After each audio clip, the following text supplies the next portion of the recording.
कभी सोचा है, हाथी की सूंड में एक भी हड्डी नहीं होती, लेकिन फिर भी वो जमीन से एक पूरा पेड़ उखाड़ सकता है। लेकिन कैसे? आखिर ये सूंड है क्या? सिर्फ एक नाक या नेचर की बनाई हुई सबसे ताकतवर लिविंग मशीन?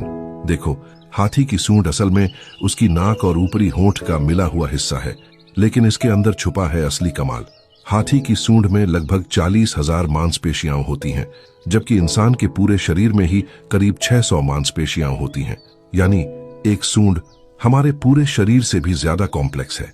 इसीलिए हाथी 300 से 400 किलो तक का वजन उठा सकता है, और ये सूंड इतनी प्रिसाइज है कि जमीन से एक छोटी सी मूंगफली भी बेहद नाजुक तरीके से उठा सकती है। और अफ्रीकी हाथियों की सूंड के सिरे पर 2 छोटे उभरे हुए हिस्से होते हैं, जैसे उंगलियां, जिनसे वो सुई जैसी पतली चीज भी पकड़ सकता है। लेकिन ताकत ही सब कुछ नहीं है। जब हाथी पानी पीता है तो वो सीधे मुंह से नहीं पीता।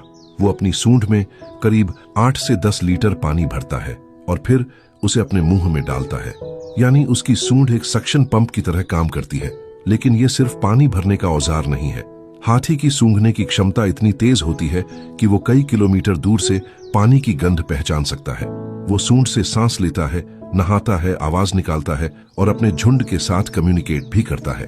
जब एक बच्चा हाथी डर जाता है तो उसकी माँ अपनी सूंड से उसे छूकर शांत करती है। ये सिर्फ ताकत नहीं, ये भावना भी है।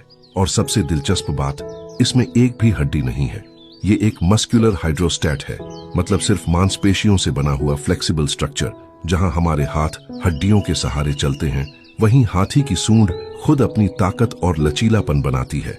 और अगर ये सूंड कभी घायल हो जाए तो हाथी के लिए खाना, पानी और सांस लेना तीनों मुश्किल हो जाते हैं।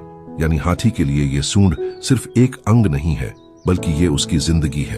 तो अगली बार जब आप किसी हाथी को देखें तो याद रखिए, वो सिर्फ एक जानवर नहीं है, वो नेचर की इंजीनियरिंग का चलता फिरता चमत्कार है।